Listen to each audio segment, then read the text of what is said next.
তো এইটা তারা তো দীর্ঘদিনের রাজনীতি করে তারা শিখেছেন যে আমাদের এই অঞ্চলের মুসলমানদের কি দুঃখ, কি কষ্ট, কি ব্যথা। 1905-এ বঙ্গভঙ্গ কিন্তু এমনি হয়নি।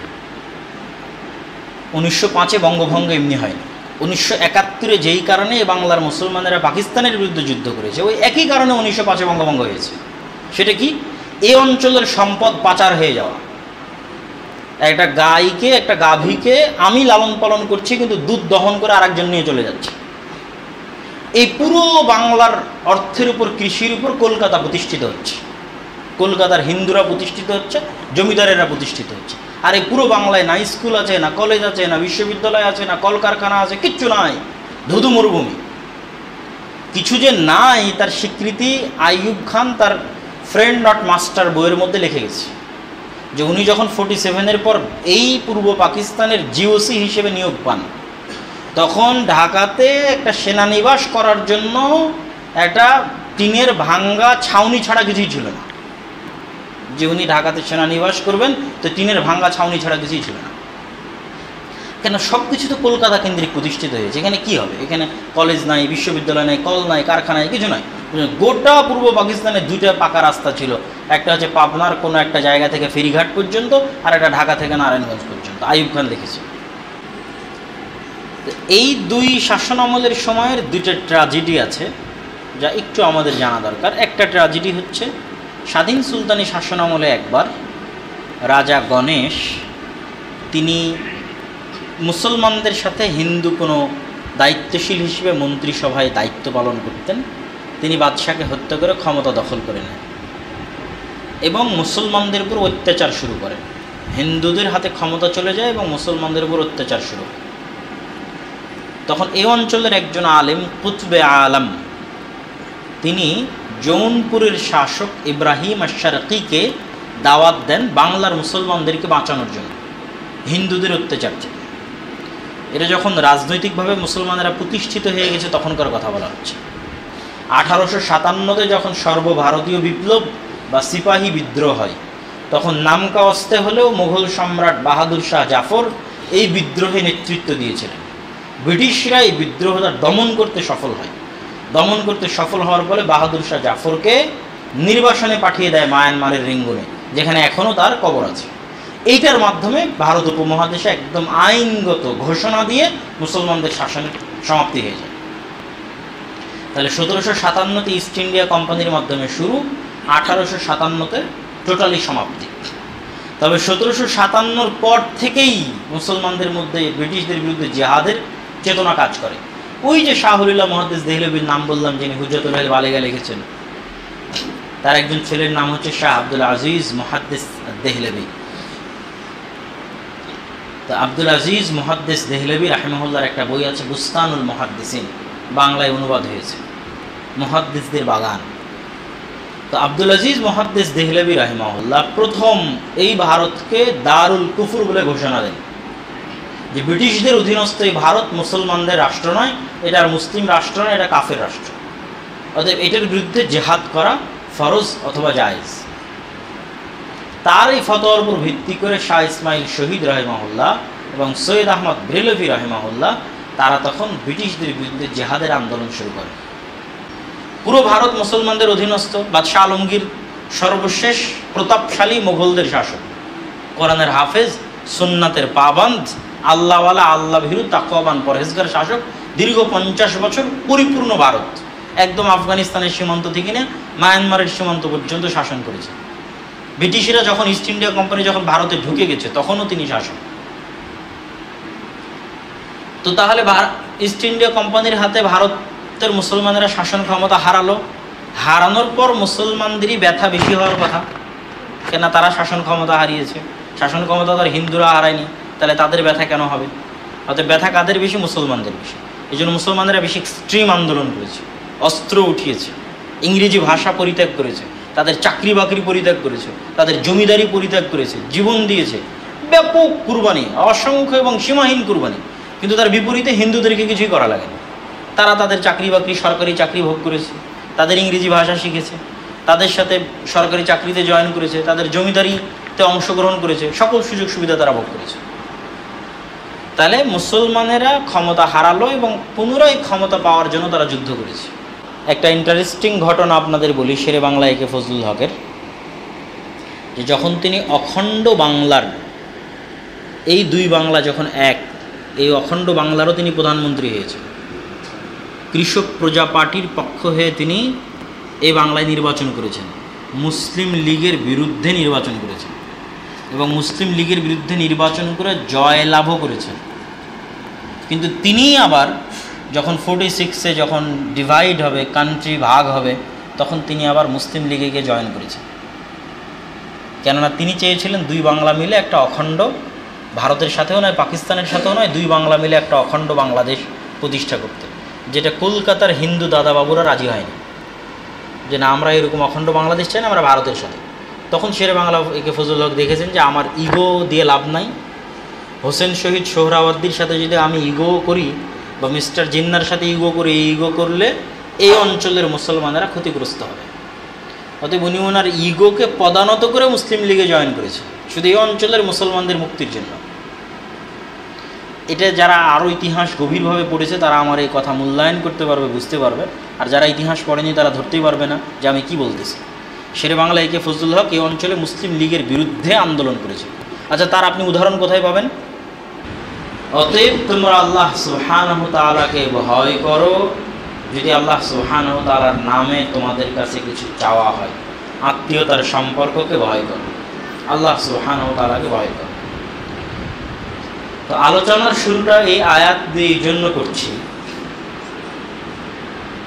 যে অবশ্যই ইসলাম মানুষের জাতিগত পার্থক্যকে স্বীকার করে। স্বীকার না করলে আল্লাহ বলতেন না যে আমি মানুষকে গোত্র এবং জাতিতে পৃথক করে তৈরি করেছি, বিভিন্ন জাতি এবং বিভিন্ন গোত্র বিভিন্ন ভাষায় ভাগ করে দিয়েছি। মানে এই যে বৈচিত্র্যটা ভাষা, জাতি এবং গোত্রের, এটা ইসলাম স্বীকার করে। এমনকি রাসূলুল্লাহ সাল্লাল্লাহু আলাইহি ওয়াসাল্লাম আরব জাতির মধ্যে প্রেরিত হওয়ার কারণে ইসলাম বিরোধী নয় এমন সকল আরব কৃষ্টি কালচার এবং সংস্কৃতিকে বহাল রেখেছিলেন। শুধুমাত্র ওই কৃষ্টি কালচার, ওই সংস্কৃতিকেই তিনি পরিবর্তন করেছেন যেটা ইসলাম বিরোধী। বাংলাদেশি মানুষদের একটা ভিন্ন কৃষ্টি কালচার থাকতে পারে, কাশ্মীরিদের একটা ভিন্ন কৃষ্টি কালচার থাকতে পারে, অ্যারাবিয়ানদের একটা ভিন্ন কৃষ্টি কালচার থাকতে পারে। যতক্ষণ সেটা ইসলাম বিরোধী নয় ততক্ষণ সেটা দোষের নয়, সেটার সাথে ইসলামের কোনো সমস্যা নেই। তো ভিন্ন জাতি এবং ভিন্ন গোত্র হওয়া এটা আল্লাহর পক্ষ থেকে এবং আল্লাহ সুবহানাহু তাআলার দান, দয়া এবং রহমত। তো আমরা বাংলাদেশি হিসেবে এই ভূখণ্ডে জন্ম নিয়েছি, বাংলা ভাষায় কথা বলি, এটি আল্লাহ সুবহানাহু তাআলার কাদা ও কাদার, আল্লাহ সুবহানাহু তাআলার তাকদীর, এবং এর মধ্যেই আমাদের জন্য কল্যাণ আছে। এই জন্য আমরা ভিন্ন জাতি এবং ভিন্ন গোত্র হিসেবে যদি আমাদের কৃষ্টি কালচার, ইতিহাস নিয়ে আলোচনা করি এবং সেটা ধরে রাখার চেষ্টা করি, সেটা দোষের কিছু নয়, বরং প্রয়োজন অনুযায়ী সেটা নিয়ে আলোচনা করা এবং জানা এবং জ্ঞান অর্জন করা উচিত।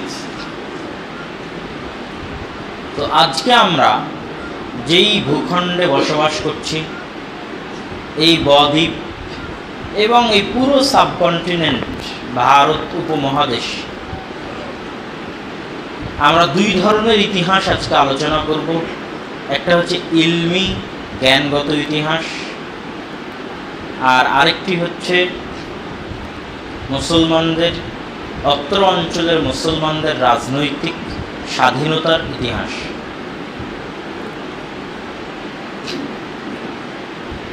জ্ঞানগত ইতিহাস ভারত উপমহাদেশে কোরআন এবং হাদিসের খেদমত হয়েছে, এটার স্বীকৃতি বড় বড় আরব ওলামাগণ দিয়েছেন।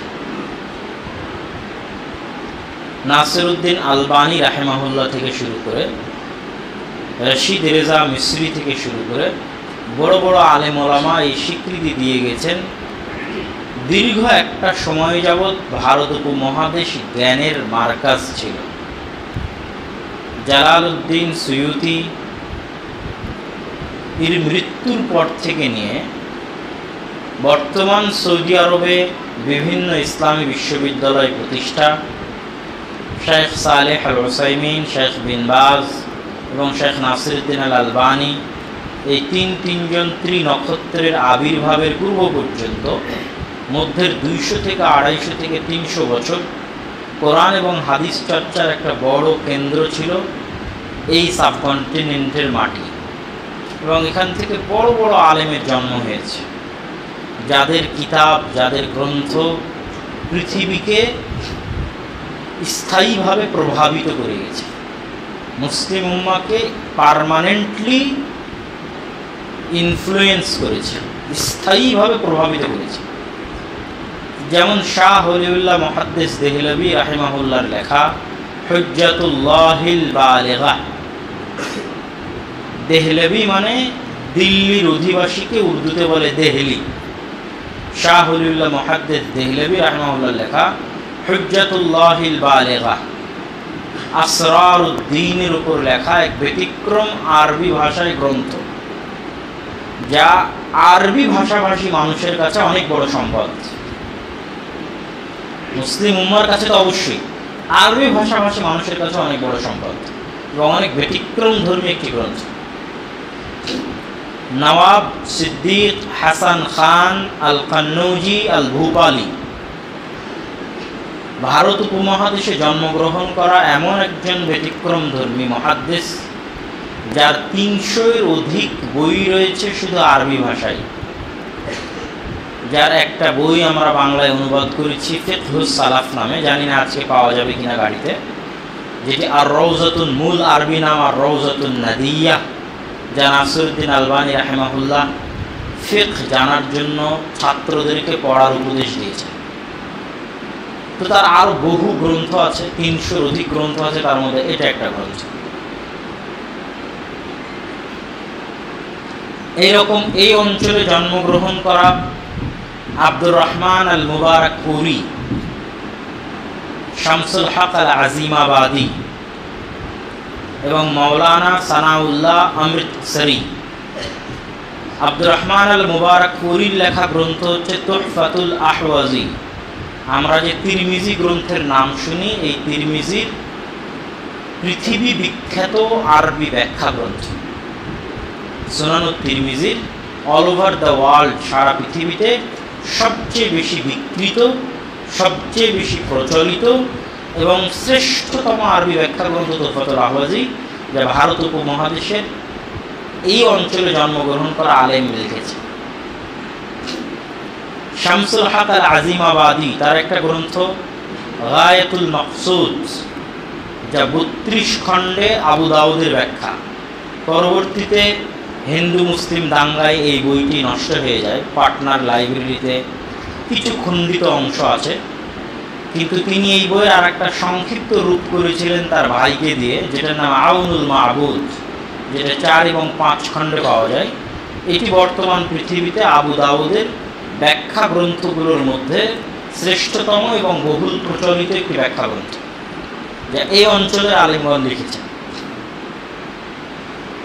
তো এইরকম তাদের যে কারনামাগুলো আছে, আমরা বলতে থাকলে বলতেই থাকা যাবে। যেমন আপনারা সবাই চিনেন একটা বই আর রাহিকুল মাখতুম, যা আরবি ভাষায় লিখিত শ্রেষ্ঠতম আরবি গ্রন্থ রাসূল সাল্লাল্লাহু আলাইহি সাল্লামের জীবনের উপর, কিন্তু কোনো অ্যারাবিয়ান লেখেনি।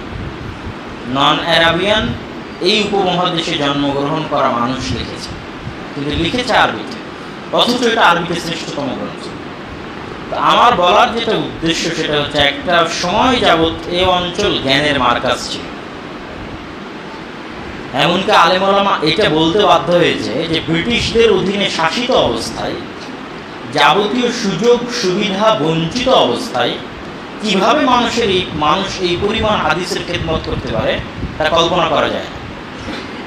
যা হাদিসের খেদমত এই অঞ্চলে হয়েছে, যাবতীয় সুযোগ সুবিধা বঞ্চিত অবস্থায়, ব্রিটিশদের অধীনে শাসিত অবস্থায়, মাজলুম অবস্থায়, কেমনে এরকম হাদিসের খেদমত হতে পারে, কোরআনের খেদমত হতে পারে?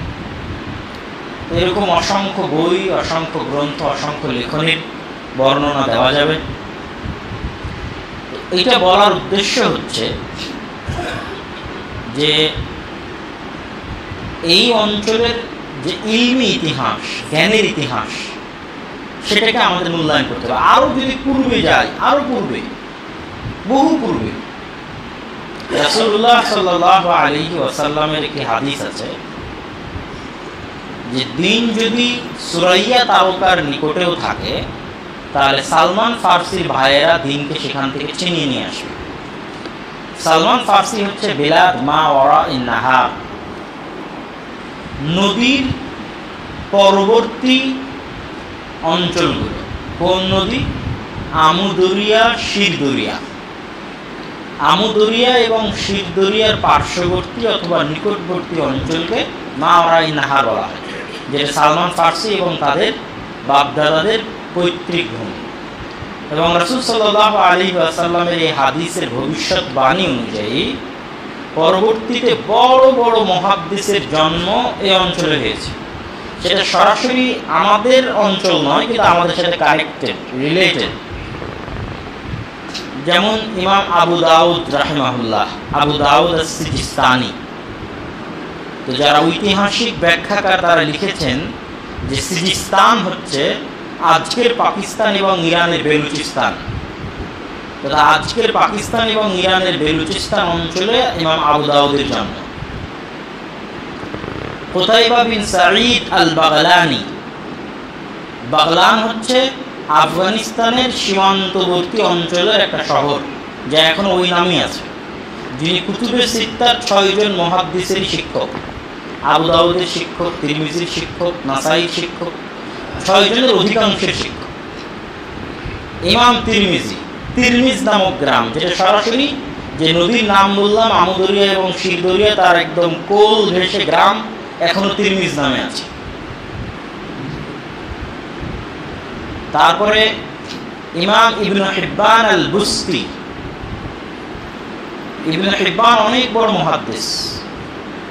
তারপরে মাআলিমুস সুনানের লেখক ইমাম খাত্তাবি, তাদের জন্মস্থান যেই জায়গায়, সেই জায়গায় এখন একটা এয়ারপোর্ট আছে, বোস্ট ইন্টারন্যাশনাল এয়ারপোর্ট, আফগানিস্তানে কান্দাহারের আশেপাশের অঞ্চল। আবু হাতিম আর রাজি, আবু যুরআ আর রাজি, রাজি মানে রায়, রায় নগরী।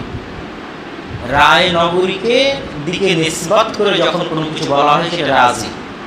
ব্যাখ্যাকার এবং ঐতিহাসিকগণ দেখছেন আজকে ইরানের তেহরানের রাজধানীর নিকটবর্তী কোনো অঞ্চলকে সেই যুগে রায় বলা হয়। তারপর ইমাম মারওয়াজি, মারো বা ইংরেজিতে মার্ভ, মরো বা ইংরেজিতে মার্ভ। তারপর আল বালখি, বালখ। এই বিশাল অঞ্চলগুলো, বুখারা, ইমাম বুখারি, ইমাম মুসলিম, নিশাপুর, নিশাপুরি, ইরানের একটা বড় শহরের নাম হচ্ছে নিশাপুর। এই যে পুরো এরিয়া সব হচ্ছে নন আরব, মানে আরব নয়, তারা সবাই আরব নয়। আজকের Uzbekistan, Kyrgyzstan, Kazakhstan, Turkmenistan, Afghanistan, Pakistan, Iran, এই ব্যাপক অঞ্চল থেকে সব মুহাদ্দিসের জন্ম হয়েছে। পৃথিবীর সবচেয়ে বড় বড় মুহাদ্দিস যারা, তাদের জন্ম হয়েছে, যারা হাদিসের সবচেয়ে ব্যাপক ভূমিকা এবং অবদান রেখেছে। তো ওই যুগ থেকেই জ্ঞানের একটা সিলসিলা এবং প্রভাব এই অঞ্চলগুলোতে ছিল। তার আরও বহু উদাহরণ আমরা দিতে পারবো এবং আলোচনা করতে পারবো, পেশ করতে পারবো। তবে এই সংক্ষিপ্ত আলোচনার মধ্যে দিয়ে এতটুকু তুলে ধরার ইচ্ছা যে ভারত উপমহাদেশের শুধু মুসলমানরা নয়, বরং যদি আহলুল হাদিসদেরকেও খাস করে বলি, যে আহলুল হাদিসদের কাছে ইলম নাই বা আলেম ওলামা নাই, বা তারা ব্রিটিশদের হাতে তৈরি, এরকম যে বিভিন্ন অভিযোগগুলো আছে, যদি এই লম্বা ইতিহাসগুলো মানুষ জানে, তাহলে এই অভিযোগগুলো উত্থাপন করা কঠিন হবে। যেমন আহলুল হাদিস এই নামটা ইমাম তিরমিজি রাহিমাহুল্লাহ তার সুনানুত তিরমিজিতে আহলুল হাদিস, আসহাবুল হাদিস এই নামটা 400 বারেরও বেশি বার ব্যবহার করেছে। ইমাম শাফিঈ তার কিতাবুল উম এবং কিতাবুল রিসালার মধ্যে 20 বারেরও অধিক আহলুল হাদিস এবং আসহাবুল হাদিস এই নাম ব্যবহার করেছে। তাহলে ইমাম তিরমিজি তার সুনানুত তিরমিজিতে যে আহলুল হাদিস এবং আসহাবুল হাদিসের কথা বললেন, ইমাম শাফিঈ তার কিতাবুল উম এবং কিতাবুল রিসালায় যে আহলুল হাদিস এবং আসহাবুল হাদিসের কথা বললেন, তারা কারা? আর আমরা যদি ব্রিটিশদের তৈরি হই, তাহলে আমরা কারা? তখন তো আর ব্রিটিশরা ছিল না। এই ইতিহাসগুলো আমাদের জানা এবং এই ইতিহাসগুলোর সাথে রিলেট করা এবং কানেক্টেড করতে পারাটা অনেক বড় জরুরি একটা কর্তব্য। ইতিহাস আল্লাহ নিজেও বর্ণনা করেছে। ইতিহাস গুরুত্বপূর্ণ না হলে আল্লাহ ইতিহাস বর্ণনা করতেন না। আল্লাহ কোরআনে ইতিহাস বর্ণনা করেননি। কোরআনের বড় বড় অংশগুলোকে যদি আমরা ভাগ করি, পুরো কোরআনকে যদি আমরা সামারাইজ করি, তাহলে কোরআনে আল্লাহ সুবহানাহু ওয়া তাআলা বারবার তার দয়ার বর্ণনা দিয়েছেন। আমি আসমান সৃষ্টি করেছি, জমিন সৃষ্টি করেছি, রাত দিন দিয়েছি, সূর্য দিয়েছি, চন্দ্র দিয়েছি, নক্ষত্র দিয়েছি, ঘুরিয়ে ফিরিয়ে বারবার বলতে দেখেছেন। আসমান থেকে পানি বর্ষণ করি, নদী নালা প্রবাহিত করেছি, পাহাড় দিয়েছি, বিভিন্ন জায়গায় বিভিন্ন আঙ্গিকে বিভিন্ন স্টাইলে। তাহলে এটা একটা কি গেল? আল্লাহর নিয়ামত এবং দয়ার বর্ণনা কোরআন মাজিদে। আল্লাহ সুবহানাহু ওয়া তাআলার শাস্তি এবং জান্নাত জাহান্নাম ও পরকালের বর্ণনা, কিয়ামতের ভয়াবহতা, জান্নাতের নিয়ামত, জাহান্নামের শাস্তি বারবার বিভিন্ন জায়গায় বিভিন্ন স্টাইলে বিভিন্ন আঙ্গিকে আসতেই থেকেছে কোরআনের মধ্যে। তাহলে এটা গেল কোরআনের একটা বিষয়বস্তু। কোরআনের একটা বিষয়বস্তু আল্লাহর দয়া এবং রহমতের বর্ণনা। কোরআনের আরেকটা বিষয়বস্তু পরকালের বর্ণনা, জান্নাত জাহান্নাম কিয়ামত। কোরআনের আরেকটা বড় বিষয়বস্তু হচ্ছে ইতিহাসের বর্ণনা। ঘুরিয়ে ফিরিয়ে মুসা ফেরাউন, মুসা ফেরাউন, পুরো কোরআন শুরু থেকে নিয়ে শেষ পর্যন্ত এক জায়গায় একটা ঘটনা, আরেক জায়গায় আরেকটা ঘটনা, আরেক জায়গায় আরেকটা ঘটনা, বারবার মুসা ফেরাউন, মুসা ফেরাউন, ইউসুফ ইয়াকুব ইসহাক ইব্রাহিম, ইউসুফ ইয়াকুব ইসহাক ইব্রাহিম, মারিয়াম ঈসা, মারিয়াম ঈসা, চলতে আছে।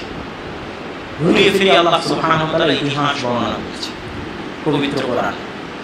বড় বড় নবীদের ইতিহাস বর্ণনা করেছে, সুলাইমানের ইতিহাস বর্ণনা করেছে, দাউদের ইতিহাস বর্ণনা করেছে, ইউনূসের ইতিহাস বর্ণনা করেছেন আলাইহিস সালাতু ওয়াস সালাম আজমাইন।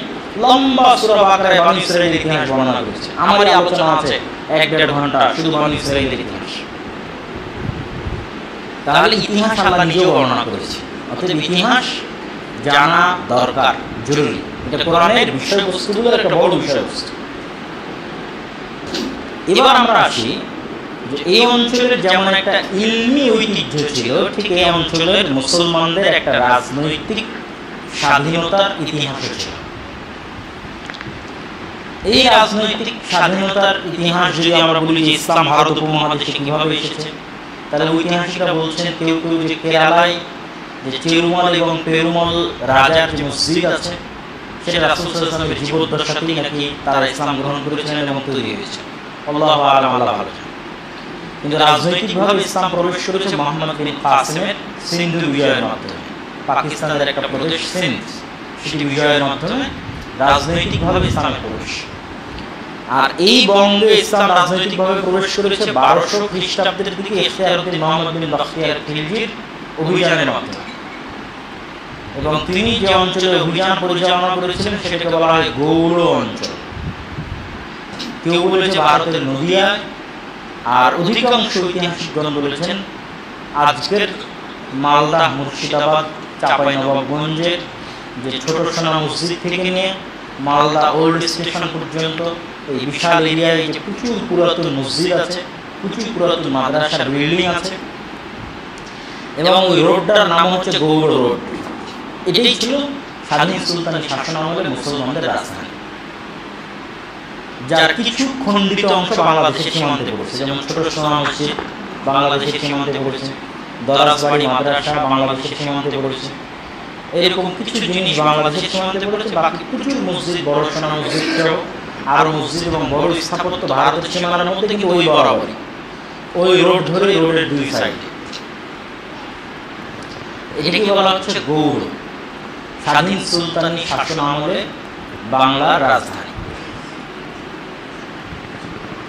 স্বাধীন সুলতানি শাসনামল মানে হচ্ছে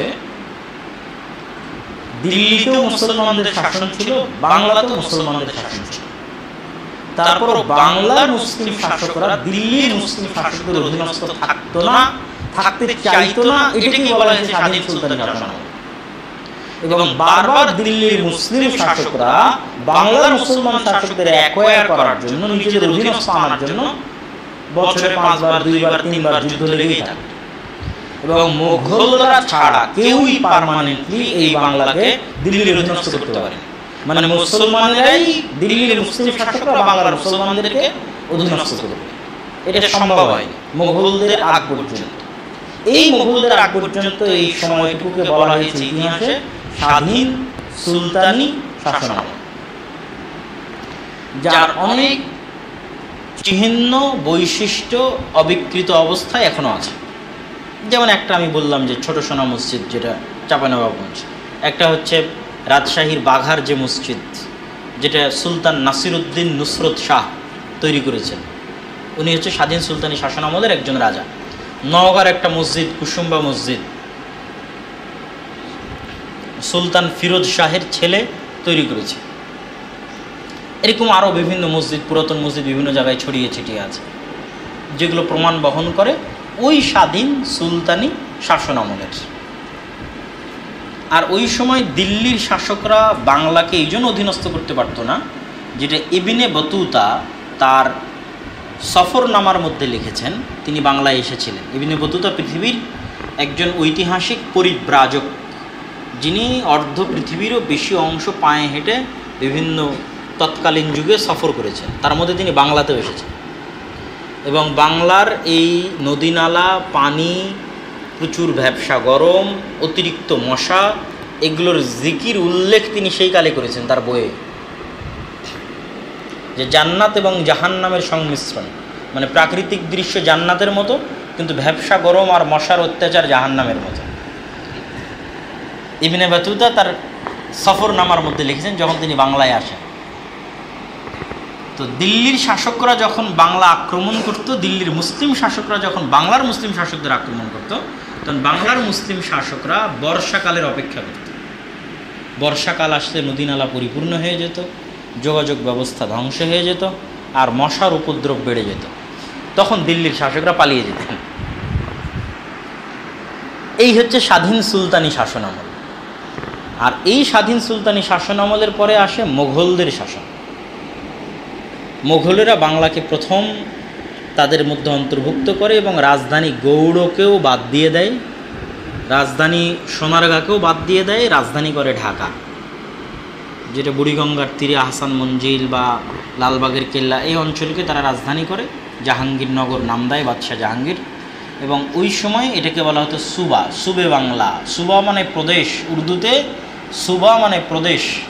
সুবে বাংলার সুবেদার, সুবে বাংলার সুবেদার হচ্ছে, যেমন একজন বিখ্যাত সুবেদার হচ্ছে শায়েস্তা খাঁ, যার আমলে অনেক অল্প দামে জিনিসপত্র পাওয়া যেত।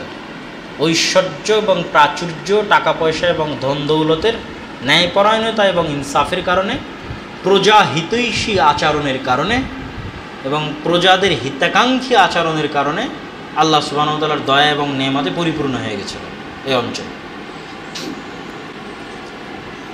এই দুই শাসন আমলের সময়ের দুইটা ট্র্যাজেডি আছে যা একটু আমাদের জানা দরকার। একটা ট্র্যাজেডি হচ্ছে স্বাধীন সুলতানি শাসন আমলে একবার রাজা গণেশ, তিনি মুসলমানদের সাথে হিন্দু কোনো দায়িত্বশীল হিসেবে মন্ত্রিসভায় দায়িত্ব পালন করতেন, তিনি বাদশাকে হত্যা করে ক্ষমতা দখল করে নেন এবং মুসলমানদের উপর অত্যাচার শুরু করেন। হিন্দুদের হাতে ক্ষমতা চলে যায় এবং মুসলমানদের উপর অত্যাচার শুরু হয়। তখন এই অঞ্চলের একজন আলেম, কুতবে আলম, তিনি জৌনপুরের শাসক ইব্রাহিম আশ-শারকিকে দাওয়াত দেন বাংলার মুসলমানদেরকে বাঁচানোর জন্য হিন্দুদের অত্যাচার থেকে। এটা যখন রাজনৈতিকভাবে মুসলমানেরা প্রতিষ্ঠিত হয়ে গেছে তখনকার কথা বলা হচ্ছে। তো জৌনপুরের শাসক ইব্রাহিম আশ-শারকি যখন বাংলায় আসেন তার সৈন্য সামন্ত নিয়ে, তখন রাজা গণেশ আগেই সারেন্ডার করে তার ছেলে যদুকে মুসলমান বানিয়ে জালাল উদ্দিন নাম দিয়ে ক্ষমতায় বসে।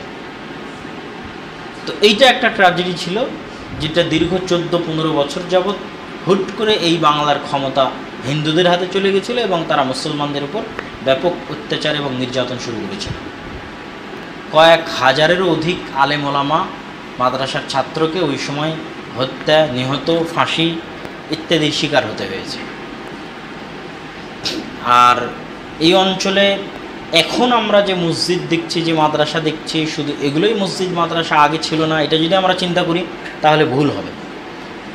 এখন যে মসজিদ মাদ্রাসা দেখছি এগুলোর বয়স 150 বছর, 200 বছর, সর্বোচ্চ 150-200 বছর। আর এর আগে ব্রিটিশরা আসার আগে ভারত, পাকিস্তান, বাংলাদেশের 5 ভাগের 1 ভাগ সম্পত্তি মসজিদ মাদ্রাসার নামে ওয়াকফ ছিল। কোনো রাজা বাদশাহ ওয়াকফ করেছে, সাধারণ মানুষ ওয়াকফ করেছে, বিভিন্ন মসজিদ মাদ্রাসার নামে টোটাল এই ভূখণ্ডের 5 ভাগের 1 ভাগ সম্পত্তি ওয়াকফ ছিল, যেটা ব্রিটিশরা যখন ক্ষমতা দখল করে তখন লাখেরাত সম্পত্তি বাজেয়াপ্তকরণ এই আইনের মাধ্যমে সকল সম্পত্তিকে বাজেয়াপ্ত করে জমিদারদের মধ্যে বন্টন করে দেওয়া হয়। ফলত আর কোনো মসজিদ মাদ্রাসার সম্পত্তি 200 বছরের বেশি নয়। মানে তারপরে মুসলমানেরা নতুন করে যেগুলো ওয়াকফ করেছে সেগুলো এখন আছে।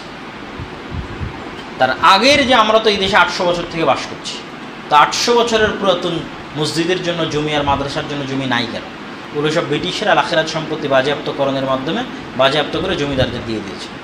ফলে যা সম্পত্তি এখন মসজিদ মাদ্রাসা সেগুলো 150-200, সর্বোচ্চ সর্বনিম্ন 50, 60, 30, 40, 10, 20।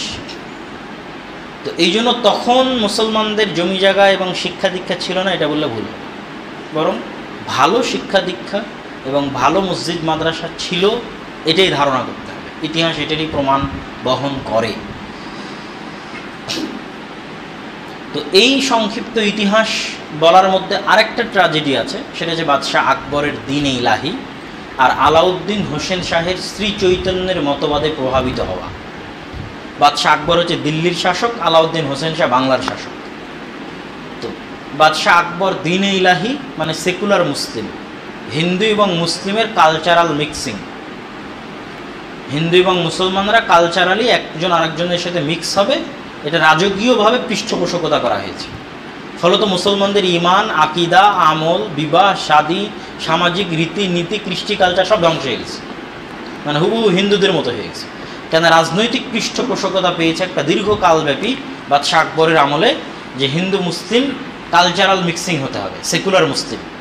ঠিক আলাউদ্দিন হোসেন শাহের আমলে এই বাংলায় শ্রী চৈতন্যের মতবাদে প্রভাবিত হয়ে তিনিও চাইতেন হিন্দু মুসলিম কালচারাল মিক্সিং, যেটার প্রভাবে এ অঞ্চলেরও মানুষের আকিদা আমল যা তাওহীদের উপর প্রতিষ্ঠিত ছিল, এ অঞ্চলের মানুষের আকিদা এবং আমল যে তাওহীদের উপর প্রতিষ্ঠিত ছিল তার একটা নিদর্শন বলি, এটা আমার আগে মাথায় আসেনি, কিন্তু কিছুদিন আগে আমাদের মদিনা ইসলামী বিশ্ববিদ্যালয়ের একজন শিক্ষক শেখ মনসুর আল খালাফ, উনি দীর্ঘ 1 মাসব্যাপী জামিয়া সালাফিয়া ডাঙ্গিপাড়া বাবা রাজশাহীতে দার্স দিয়েছেন। তো ওনাকে নিয়ে আমি সব পুরাতন মসজিদগুলো দেখাচ্ছিলাম, তো বিশেষ করে ছোট সোনা মসজিদ, কুসুম্বা মসজিদ।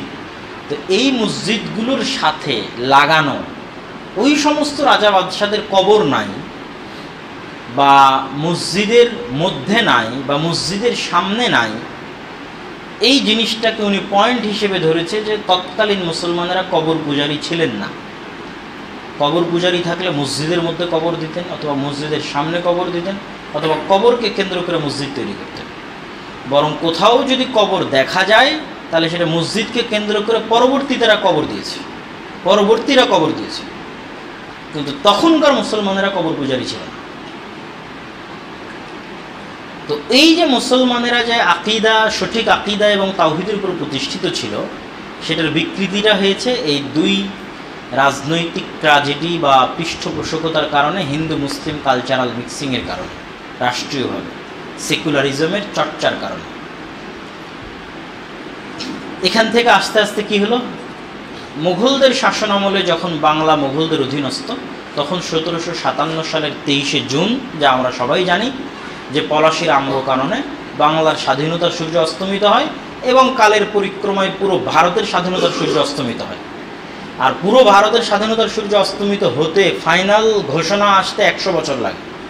1757 23শে জুন থেকে 100 বছর লাগে ফাইনাল স্বাধীনতা, টোটালি মানে নাই স্বাধীনতা এটার ঘোষণা আসতে। 1857-তে যখন সর্বভারতীয় বিপ্লব বা সিপাহী বিদ্রোহ হয়, তখন নামকা অস্তে হলেও মুঘল সম্রাট বাহাদুর শাহ জাফর এই বিদ্রোহে নেতৃত্ব দিয়েছিলেন। ব্রিটিশরা এই বিদ্রোহটা দমন করতে সফল হওয়ার ফলে বাহাদুর শাহ জাফরকে নির্বাসনে পাঠিয়ে দেয় মায়ানমারের রেঙ্গুনে, যেখানে এখনও তার কবর আছে। এইটার মাধ্যমে ভারত উপমহাদেশে একদম আইনগত ঘোষণা দিয়ে মুসলমানদের শাসনের সমাপ্তি হয়ে যায়। তাহলে 1757-তে ইস্ট ইন্ডিয়া কোম্পানির মাধ্যমে শুরু, 1857-তে টোটালি সমাপ্তি। তবে 1757 পর থেকেই মুসলমানদের মধ্যে ব্রিটিশদের বিরুদ্ধে জিহাদের চেতনা কাজ করে। ওই যে শাহ ওলিউল্লাহ মুহাদ্দিস দেহলভির নাম বললাম, যিনি হুজ্জাতুল বালিগা লিখেছেন, তার একজন ছেলের নাম হচ্ছে শাহ আব্দুল আজিজ মুহাদ্দিস দেহলভি। তো আব্দুল আজিজ মুহাদ্দিস দেহলভি রাহিমাহুল্লাহর একটা বই আছে বুস্তানুল মুহাদ্দিসিন, বাংলায় অনুবাদ হয়েছে মুহাদ্দিসদের বাগান। তো আব্দুল আজিজ মুহাদ্দিস দেহলভি রাহিমাহুল্লাহ প্রথম এই ভারতকে দারুল কুফর বলে ঘোষণা দেন, যে ব্রিটিশদের অধীনস্থ এই ভারত মুসলমানদের রাষ্ট্র নয়, এটা আর মুসলিম রাষ্ট্র নয়, এটা কাফের রাষ্ট্র, অতএব এটার বিরুদ্ধে জেহাদ করা ফরজ অথবা জায়েজ।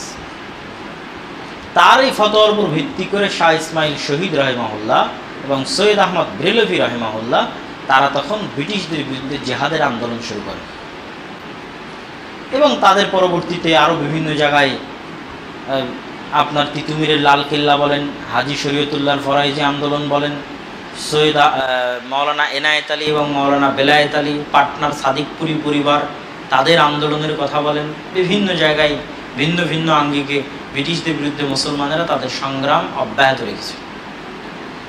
আর ওই যে শাহ ইসমাইল শহীদের নাম বললাম, উনি 25,000 হাদিসের হাফেজ। উনি ওই যুগে বই লিখেছেন তাকবিয়াতুল ঈমান, তাওহীদের উপর। সেই কালে বসে, যখন মদিনা বিশ্ববিদ্যালয় ছিল না, দারুল উলুম দেওবন্দ ছিল না, আর কোনো বড় স্বীকৃত প্রতিষ্ঠান ছিল না, তখন তিনি এই উপমহাদেশে বসে তাওহীদের উপর শিরক এবং বেদাতের বিরুদ্ধে এত শক্ত এবং এত কঠোর লিখনী লিখেছেন, যা আজ পড়লে অবাক হতে হয়। আপনি যদি মনে করেন যে আজ মদিনা থেকে পড়ে এসে আমরা কোরআন এবং সহিহ হাদিসের দাওয়াত দিচ্ছি, তাহলে তাদের খেদমতকে অপমান করা হয়। যখন মদিনা বিশ্ববিদ্যালয়ের জন্মই হয়নি, 200 বছর আগের কথা বলছি, তখন তারা সঠিক আকীদা এবং আমলের দাওয়াত দিয়েছেন। ওই বই আপনি বাংলাতেও পাবেন, তাকবিয়াতুল ঈমান, আরবিতে অনুবাদ হয়েছে রিসালাতুত তাওহীদ নামে। আমার জানা মতে এখনও হয়তো তাওহীদের উপর এবং শিরকের বিরুদ্ধে, বেদাতের বিরুদ্ধে এত শক্ত বই ভারত উপমহাদেশের আলেম ওলামা এখনও হয়তো লিখতে পারেনি, যেটা শাহ ইসমাইল শহীদ রাহিমাহুল্লাহ 200 বছর আগে লিখেছেন তাকবিয়াতুল ঈমান নামে। উনি দুইভাবে কাজ করেছেন। উনি দেখেছেন মুসলমানেরা যেইভাবে হিন্দুদের সাথে মিশে গেছে, যেইভাবে কালচারাল মিক্সিং হয়েছে, কুসংস্কার ঢুকে গেছে, এই মুসলমানদের দিয়ে কোনোদিন বিজয় সম্ভব নয়। এদের আকীদা এবং আমল পরিষ্কার করতে হবে, অথবা আগে দাওয়াত দিতে হবে।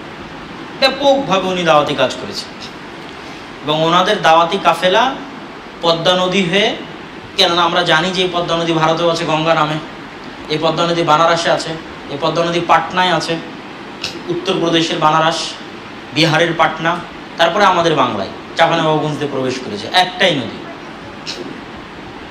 তারপরে যখন পদ্মা ব্রিজ এখানে, তখন সেখানে যমুনাও মিলিত হয়েছে এই নদীর সাথে। তারপরে এইটা গিয়ে মেঘনার সাথে মিলিত হয়েছে, তখন নাম মেঘনা। তার আগ পর্যন্ত নাম পদ্মা। যমুনা মিলিত হওয়ার পরও নদীর নাম পদ্মা। আর যখন যমুনা মিলিত হয়নি, তখনও বাংলার সীমান্তে নাম পদ্মা, আর বাংলার সীমান্তের আগে এটারই নাম গঙ্গা। তো এই নদী ধরে যখন তারা সফরে গেছেন, তখন মুর্শিদাবাদ, মালদা, রাজশাহী, চাঁপাইনবাবগঞ্জ এই অঞ্চলগুলোতেও তারা থেমেছিলেন, দাওয়াতি কাজ করেছিলেন। এই মর্মে ইতিহাস সে প্রমাণ আছে। তার কারণেই এই অঞ্চলগুলোতে আহলুল হাদিসদের সংখ্যা সেই কাল থেকে বেশি। আহলুল হাদিসদের মসজিদ মাদ্রাসার সংখ্যা এই অঞ্চলে সেই কাল থেকে এই কারণে বেশি। এটা আমি লিখিনি, এটা মাওলানা সানাউল্লাহ অমৃতসুরি তার আখবারে আহলে হাদিসের মধ্যে নিজে লিখে গেছেন। যে উনি লিখছেন যে আমি একবার মালদা মুর্শিদাবাদে জালসা করার জন্য গেলাম, তো এত মানুষ, হাজার হাজার মানুষ, তো আই এম সারপ্রাইজড, আমি আশ্চর্য হলাম যে বাংলার এই কোনায়, মানে পশ্চিম বাংলার এই কোনায় এত আহলে হাদিস কীভাবে। তখন আমি ইতিহাস যাচাই করে দেখলাম, উনি লিখছেন ইতিহাস যাচাই করে দেখলাম যে মাওলানা শাহ ইসমাইল শহীদ এবং সৈয়দ আহমদ বেরেলভি এই অঞ্চলে দাওয়াতি কাজের জন্য এসেছিলেন। পাশাপাশি তাদের পরবর্তীতে মাওলানা এনায়েত আলী এবং বেলায়েত আলী দীর্ঘ 12 বছর এই অঞ্চলে দাওয়াতি কাজ করেছেন। তাদের ফলশ্রুতিতে আজকে এত মানুষ আহলে হাদিস যারা আমার বক্তব্য শোনার জন্য এখানে এসেছে। তো এটা আমার লেখা না, এটা মাওলানা সানাউল্লাহ অমৃতসুরি লিখেছেন আজ থেকে 60-70 বছর আগে তার আখবারে আহলে হাদিস পত্রিকার মধ্যে। তো এই যে তাদের আন্দোলন, এটার সমাপ্তি হয় 1831 সালে। 1831 সালের 6ই মে বালাকোট, পাকিস্তানের সীমান্তবর্তী একটা শহর, পাহাড়ি অঞ্চল। আগে থেকেই তারা এটা চয়ন করেছিলেন যুদ্ধের জন্য, সীমান্ত চয়ন করেছিলেন, পাহাড়ি অঞ্চল চয়ন করেছিলেন। এই দীর্ঘ ভারতীয় ভূভাগ সমতল, পুরো ভারতীয় ভূভাগ থেকে রসদ যেত, মুজাহিদরা ট্রেনিং নিয়ে যেত, কিন্তু যুদ্ধ হতো সীমান্তে, পাহাড়ি অঞ্চলে, পাকিস্তান এবং আফগানিস্তানের পাহাড়ি অঞ্চল। সেখানে শিখদের বিরুদ্ধে এক যুদ্ধে শাহ ইসমাইল শহীদ এবং সৈয়দ আহমদ বেরলভী মারা যান। এই হলো মুসলমানদের ব্রিটিশ বিরোধী আন্দোলনের শুরু। তারপরে আরও বিভিন্নভাবে আন্দোলন চলতে থেকেছে, কিন্তু এই আন্দোলনের ফল মুসলমানেরা ভোগ করতে পারেনি। আমি যদি বলি শাহ ইসমাইল শহীদ এবং সৈয়দ আহমদ বেরলভীর আন্দোলন এখনো ইনকমপ্লিট, তিতুমিরের বাঁশের কেল্লার আন্দোলন ইনকমপ্লিট, হাজি শরীয়তুল্লাহর ফরাইজি আন্দোলন ইনকমপ্লিট, অপরিপূর্ণ, অপূর্ণাঙ্গ। কেন?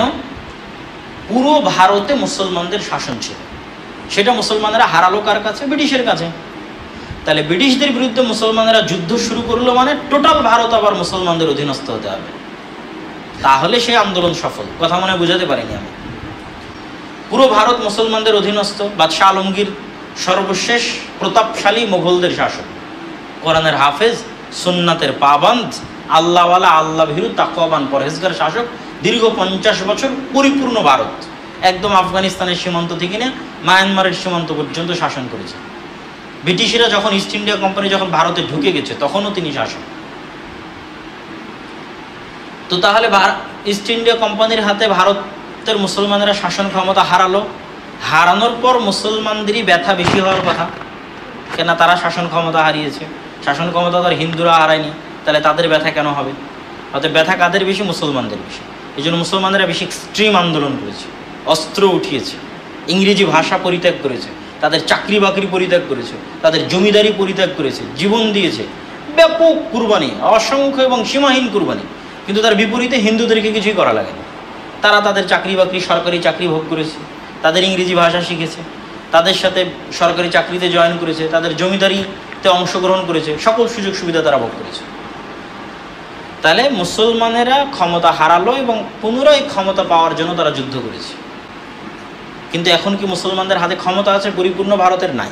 তাহলে শাহ ইসমাইল শহীদের ওই আন্দোলন এখন ইনকমপ্লিট, অসমাপ্ত এবং অপরিপূর্ণ। এবং তৎকালীন আরও যারা আন্দোলন করেছে তাদের সেই আন্দোলন অসমাপ্ত এবং অপরিপূর্ণ। তো এই আন্দোলনের ধারাবাহিকতায় প্রথম বিশ্বযুদ্ধ পর্যন্ত সব ঠিক ছিল। প্রথম বিশ্বযুদ্ধে এই অঞ্চলের মুসলমানেরা ভেবেছিল তারা খেলাফত প্রতিষ্ঠা করবে। এই অঞ্চলে একটা খেলাফত আন্দোলন নামে একটা হিস্ট্রি পাবেন আপনারা ভারত উপমহাদেশে, খেলাফত আন্দোলনের হিস্ট্রি। মুসলমানদের একটা আশা ছিল যে তুরস্কের উসমানী খেলাফত প্রথম বিশ্বযুদ্ধে জয়লাভ করবে, পুনরায় ভারতে খেলাফত ব্যবস্থা কায়েম হবে এবং প্রচুর পরিমাণে দান সাদকা আদায় করে ভারত উপমহাদেশের মুসলমানেরা সেই দান তুরস্কে পাঠিয়েছে সেই সময়। কিন্তু দুর্ভাগ্যক্রমে খেলাফত ব্যবস্থার পতন হয়ে যায়, মানে সম্পূর্ণরূপে সাফায়া হয়ে যায়, দুনিয়ার বুক থেকে সাফায়া হয়ে যায় প্রথম বিশ্বযুদ্ধে পরাজয়ের কারণে, টুকরো টুকরো হয়ে যায় মুসলিম খেলাফা। তখন মুসলমানেরা আর একবার, এই ভারত উপমহাদেশের মুসলমানেরা আর একবার ধাক্কা খায়।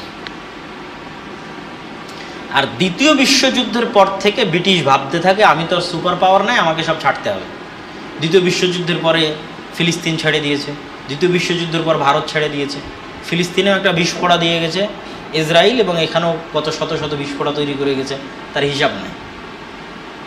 তো দ্বিতীয় বিশ্বযুদ্ধের পর যখন তারা ভাবতে থাকে ছাড়তে হবে, বা আগে থেকেই তারা আঁচ করতে পারছিল ছাড়তে হবে, তখন থেকেই তারা, যারা তাদের সুবিধাভোগী হিন্দু ছিল, সুবিধাভোগী মুসলমান ছিল, তাদের মাধ্যমে একটা রাজনৈতিক আন্দোলনের সূচনা করে, গণতান্ত্রিক আন্দোলনের সূচনা করে, যেন আলেম ওলামার হাতে ক্ষমতা না দেওয়া লাগে, যারা 150-200 বছর থেকে কুরবানি দিচ্ছে, শহীদ হচ্ছে, মারা যাচ্ছে, এদের হাতে ক্ষমতা দিবে না।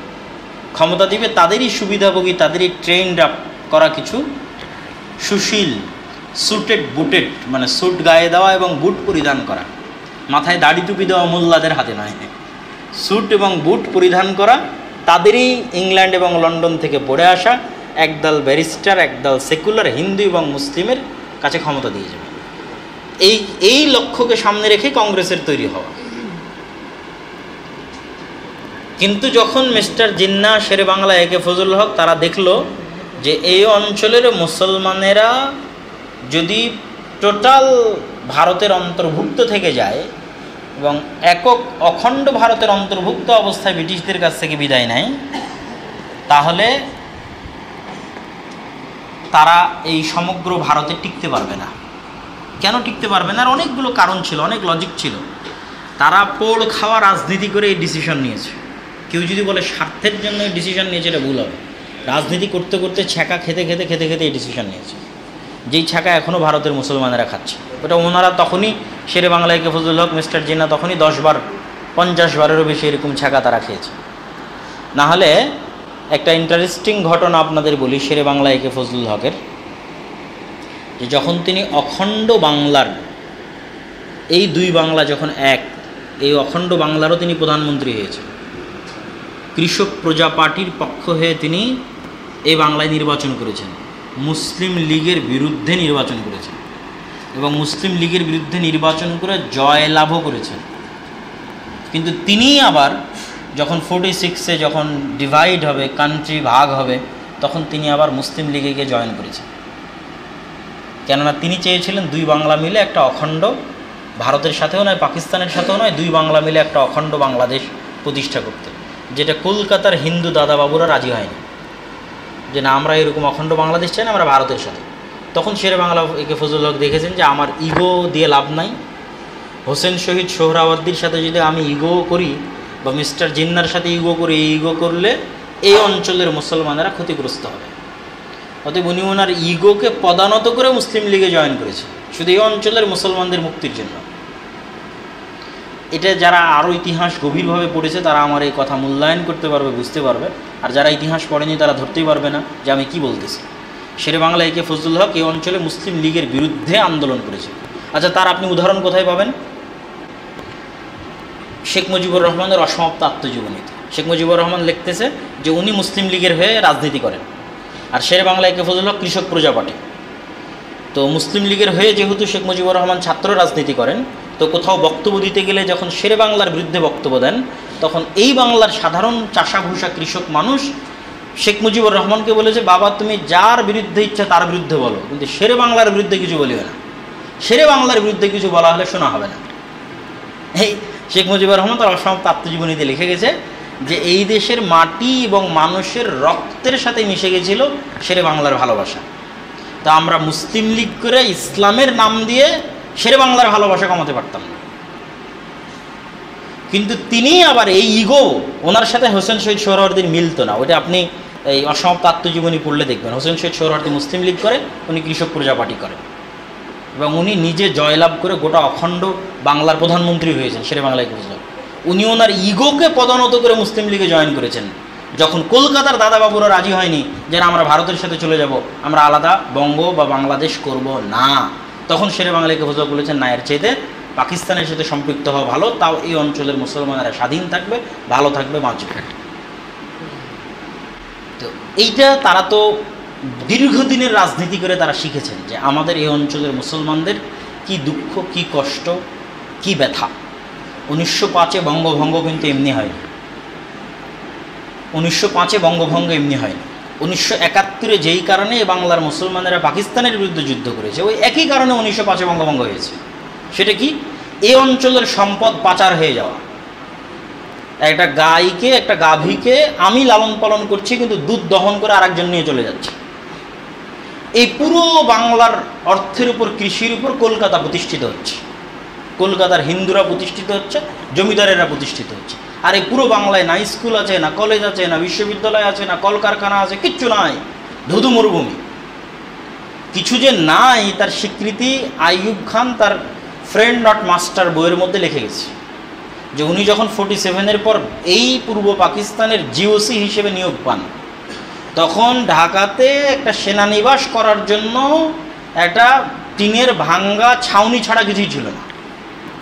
যে উনি ঢাকাতে সেনানিবাস করবেন, তো টিনের ভাঙ্গা ছাউনি ছাড়া কিছুই ছিল না। কেন? সব কিছু তো কলকাতা কেন্দ্রিক প্রতিষ্ঠিত হয়েছে। এখানে কি হবে? এখানে কলেজ নাই, বিশ্ববিদ্যালয় নাই, কল নাই, কারখানা নাই, কিছু নাই। গোটা পূর্ব পাকিস্তানে দুইটা পাকা রাস্তা ছিল, একটা হচ্ছে পাবনার কোনো একটা জায়গা থেকে ফেরিঘাট পর্যন্ত, আর একটা ঢাকা থেকে নারায়ণগঞ্জ পর্যন্ত। আইয়ুব খান লিখেছে।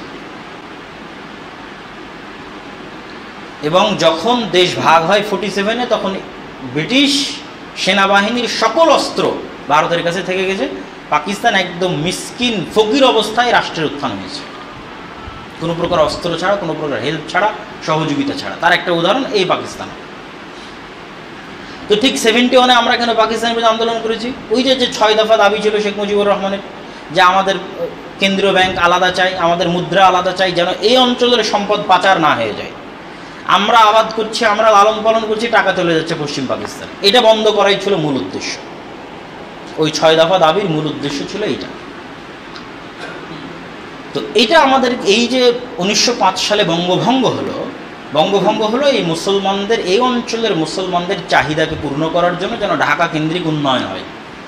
এইটা কলকাতার হিন্দু দাদাবাবুদের সহ্য হলো না, তারা এই বঙ্গভঙ্গ বাতিল করার জন্য আন্দোলন করেন। 1911-তে বঙ্গভঙ্গ বন্ধ হয়ে গেল, বাতিল হয়ে গেল। তখন এই অঞ্চলের হতাশাগ্রস্ত মুসলমানদের শান্ত করার জন্য ঢাকা বিশ্ববিদ্যালয় প্রতিষ্ঠা করা হলো। আর 1906-এ মুসলিম লীগ প্রতিষ্ঠা করা হলো। আর পশ্চিম পাকিস্তানিরা এতটা রাজনৈতিক সচেতন ছিল না, এই বাংলার মুসলমানেরা যতটা রাজনীতিতে সচেতন ছিল। শুধু এই বাংলা না, ওই পশ্চিমবঙ্গের হিন্দুরাও রাজনীতিতে অল ইন্ডিয়ার চেয়ে বেশি সচেতন ছিল। তারও একটা কারণ আছে। তার কারণ হচ্ছে গোটা ব্রিটিশরা যে দীর্ঘ 180-90 বছর এই ভারতে শাসন করেছে, তো তাদের রাজধানী দিল্লি ছিল না, তাদের রাজধানী কলকাতা ছিল মোস্ট অফ দ্য টাইম। মুসলমানেরা যখন শাসন করেছে তখন রাজধানী দিল্লি, মোগলেরা যখন শাসন করেছে, ব্রিটিশরা যখন শাসন করেছে তখন বেশিরভাগ সময় রাজধানী ছিল কলকাতা। এই জন্য কলকাতা কেন্দ্রিক এই অঞ্চলের মানুষেরা বেশি রাজনীতি সচেতন ছিল ভারতের অন্য অঞ্চলের চাইতে। ফলত পশ্চিমবঙ্গের বাঙালিরা যেমন রাজনীতি সচেতন ছিল, পূর্ববঙ্গের বাঙালিরাও রাজনীতি সচেতন ছিল। এই জন্য মুসলিম লীগ পশ্চিম পাকিস্তানে প্রতিষ্ঠিত হয়নি, ঢাকায় প্রতিষ্ঠিত হয়েছে 1906 সালে মুসলমানদের আলাদা দেশের জন্য। লাহোর প্রস্তাব 1940-এ পশ্চিম পাকিস্তানে কেউ পেশ করে, শেরে বাংলা একে ফজল হক বাঙালি লাহোর প্রস্তাব পেশ করেছে, এবং লাহোরের মিনারে পাকিস্তানে এখনও শেরে বাংলা একে ফজল হকের নাম লেখা আছে, যে তিনি লাহোর প্রস্তাব পেশ করেছেন। এই জন্য এরা ছিল রাজনৈতিকভাবে অনেক সচেতন এবং দূরদর্শী সম্পন্ন নেতা।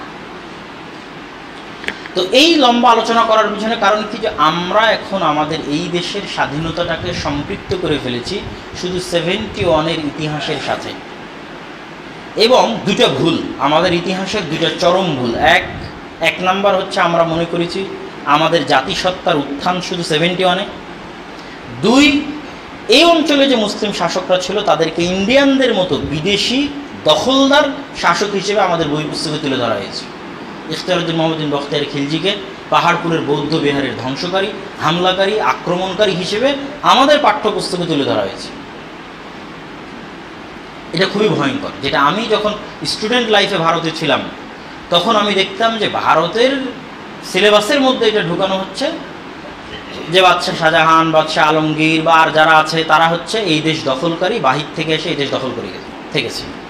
আর যে সমস্ত হিন্দু শাসকরা তাদের বিরুদ্ধে যুদ্ধ করত, শিবাজি, ছত্রপতি, তারা হচ্ছে মারাঠা বা রাজপুত, তারা হচ্ছে এই দেশের ইতিহাসের মূল অংশ। কিন্তু এইটা তারা কোনো সময় বিবেচনা করলো না যে ব্রিটিশরা এই দেশ থেকে সব সম্পত্তি নিয়ে চলে গেল তাদের দেশে, আর মুসলমানদের ইতিহাসে রেকর্ড নাই যে মুসলমানরা কোনো দেশে যায় ওই দেশের সম্পত্তি চুরি করেছে। যখন মুঘল ভারত শাসন করেছে মোগলেরা, তখন এরকম কোনো রেকর্ড নাই যে এখানকার সম্পত্তি নিয়ে যায় তাজমহল ওরা তুর্কমেনিস্তান উজবেকিস্তানে বানিয়েছে, আর লালকেল্লা উজবেকিস্তান তুর্কমেনিস্তানে বানিয়েছে, তাদের বাপদাদার বাড়িতে বানিয়েছে লালকেল্লা, তাদের নিজের এলাকা নিজের মাতৃভূমিতে বানিয়েছে কুতুব মিনার আর ফতেহপুর সিক্রি আর দিল্লির শাহী জামে মসজিদ। না, তারা এই দেশের অর্থ সম্পদ এই দেশেই ব্যয় করেছে, এই দেশেই ইনভেস্ট করেছে। মুসলমানেরা যখন স্পেনে গেছে, আন্দালুসে গেছে, তখন স্পেন থেকে টাকা পয়সা নিয়ে এসে মক্কা মদিনার উন্নয়ন করেনি, স্পেনেরই উন্নয়ন ঘটিয়েছে। যত বিশ্ববিদ্যালয়, যত কলেজ, যত লাইব্রেরি, আলহামরার বিল্ডিং, কর্ডোভার জামে মসজিদ, গোয়াদেল কুইভার নদীর উপর ব্রিজ, সব স্পেনে তৈরি করেছে মুসলমানরা। কেন, কোথাও গেলে মুসলমানেরা সেই দেশকে পরের দেশ মনে করে না। আল্লাহর জমিন, সব জাতি আল্লাহর নিকটে সমান, যেটাতে আমরা আলোচনা শুরু করেছিলাম। অতএব সেটাই আমার দেশ, সেটাই আমার জাতি। তু মুস্তাফা বি হ্যাঁ, ইসলাম তেরা দেশ হ্যাঁ। আল্লামা ইকবাল তার কবিতার মধ্যে বলেছে যে তুই হচ্ছে মুস্তাফা বি আর তোর দেশের নাম ইসলাম, এটাই তোর জাতীয়তা, এটাই তোর পরিচয়। তো সম্মানিত উপস্থিতি, এই যে দুটো ভুল, একটা হচ্ছে বাংলাদেশকে শুধু 71-এর সাথে কানেক্টেড করা, 2 বাংলাদেশের যারা আমাদের অতীত ইতিহাসের যারা আমাদের নায়ক বলা চলে তাদেরকে এই দেশে দখলদার হিসেবে উপস্থাপন করা এটা খুবই খারাপ। তো এখান থেকে আমাদের কি শিখতে হবে? এখান থেকে আমাদের যেটা শিখতে হবে সেটা হচ্ছে যে আমরা 71-এ দেশ পেলেও মানচিত্র পেয়েছি 47-এ। মানচিত্র যদি না থাকে দেশই থাকবে না, দেশই যদি না থাকে তো কিসের মুক্তিযুদ্ধ হবে? দেশই নাই তো মুক্তিযুদ্ধ কিসের? তো আপনি মানচিত্র পেয়েছেন কখন? মানচিত্র আপনি 71-এ পান, মানচিত্র পেয়েছেন 47-এ। 47-এ পাওয়া মানচিত্রকে 25 বছর পর পাকিস্তানিদের থেকে মুক্ত করেছেন 71-এ। তো নো 47, নো 71। 47 নাই, 71 নাই। তাহলে 47-কে আগে স্বীকৃতি দিতে হবে, তাহলে আপনি বাংলাদেশ পাবেন, নাহলে নাই বাংলাদেশ। এটা ইন্ডিয়ার একটা অংশ।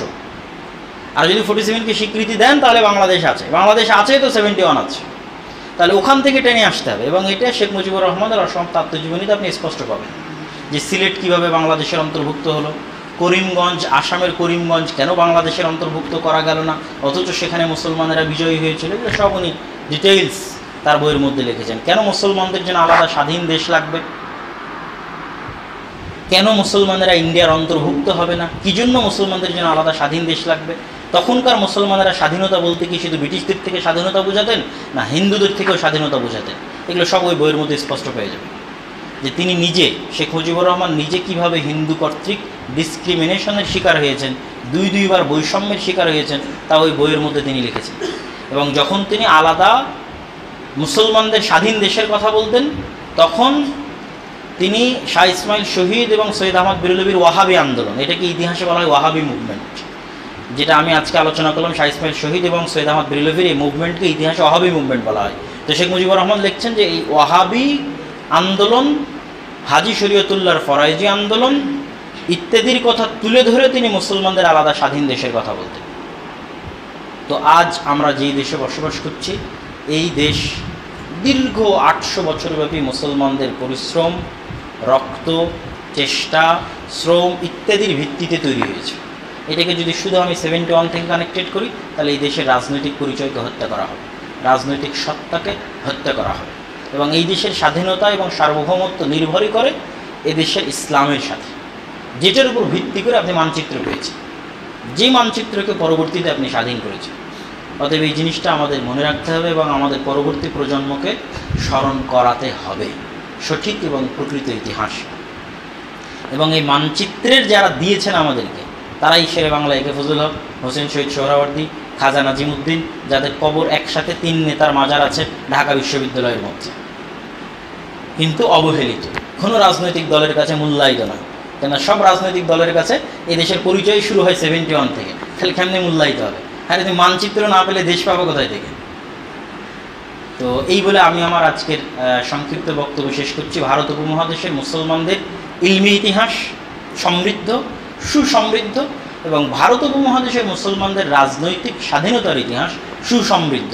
এটা জানা এবং পরবর্তী প্রজন্মকে এটা পৌঁছে দেওয়াও আমাদের নৈতিক জিম্মেদারি এবং দায়িত্ব, যাতে আল্লাহ সুবহানাহু ওয়া তাআলা এই দেশে মুসলমানদের অতীত পূর্বপুরুষরা যে ব্যাপক পরিশ্রম করে গেছেন আমাদের স্বাধীনতার জন্য, আমাদের মাথা উঁচু করে দাঁড়ানোর জন্য, সেই স্বাধীনতা আমাদের বহাল থাকে, আমাদের পরবর্তী প্রজন্মরা ঠিক সেভাবেই মাথা উঁচু করে দাঁড়িয়ে থাকতে পারে, স্বাধীন এই বাংলাদেশে বসবাস করতে পারে। আল্লাহ সুবহানাহু ওয়া তাআলা সেই তৌফিক দান করুক, আল্লাহুম্মা আমিন। তো আমি আমার বক্তব্য শেষ করছি। আমরা আসলে বেশি সময় নিব না, একটু প্রশ্নোত্তরের মাধ্যমে বিদায় নিব এবং আমাদের রাজশাহী যেতে হবে। আমরা ইশার সালাত পড়ে নিয়েছি।